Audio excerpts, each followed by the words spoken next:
আন্তর্জাতিক ক্রিকেট ক্যারিয়ারে একেবারে শেষ বেলায় বাংলাদেশের ক্রিকেটের সেরা তারকা সাকিব আল হাসান ইতিমধ্যে টি-20তে নিজের শেষ ম্যাচ খেলে ফেলেছে বিশ্বসেরা এই অলরাউন্ডার।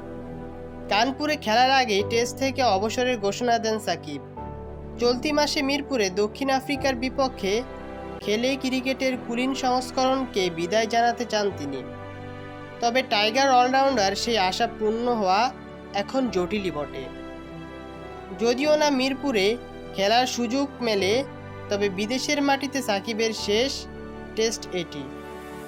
আর তাই তো বাংলাদেশের কিংবদন্তিকে ক্রিকেটারকে ট্রিবিউট জানালেন ভারতের কিংবদন্তি ব্যাটার বিরাট কোহলি। ম্যাচ শেষে দুই দলের ক্রিকেটাররা মাঠের মধ্যে অপেক্ষা করছিলেন পুরস্কার বিতরণী অনুষ্ঠানের জন্য। সে সময় ড্রেসিং রুম থেকে ভারতের তারকা ব্যাটার বিরাট কোহলি ব্যাট হাতে বেরিয়ে আসেন। সেই ব্যাট উপহার হিসেবে পাওয়ার পর কিছুটা অবাকই হন সাকিব। এরপর তার কাঁধে হাত রেখে খোশ গল্পে মেতে ওঠেন কোহলি। এরপর ভারতের উইকেট রক্ষক ব্যাটার ঋষভ পান্ত ও সাকিবকে ব্যাট উপহার দেন। 2007 সালে সাকিবের টেস্ট অভিষেক হলেও কোহলি 4 বছর পর সাদা পোশাকে প্রথম ম্যাচ খেলেন। টেস্টের পরে এসেও বাংলাদেশি ব্যাটারের চেয়ে বেশি টেস্ট খেলে ফেলেছেন তিনি।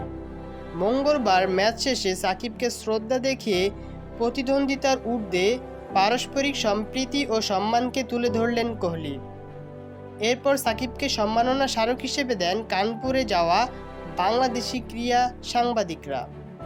বিদেশের মাটিতে শেষ টেস্ট 2 ইনিংসে সাকিব নিয়েছেন 4 উইকেট, যার সবগুলোই প্রথম ইনিংসে। ব্যাট হাতে হতাশাই করেছেন সাকিব। লম্বা সময় ধরে ব্যাটে রান নেই তার। কানপুরও পারেননি ভালো করতে। 2 ইনিংস মিলিয়ে করেন 9 রান। দ্বিতীয় ইনিংসে খুলতে পারেননি রানের খাতায়।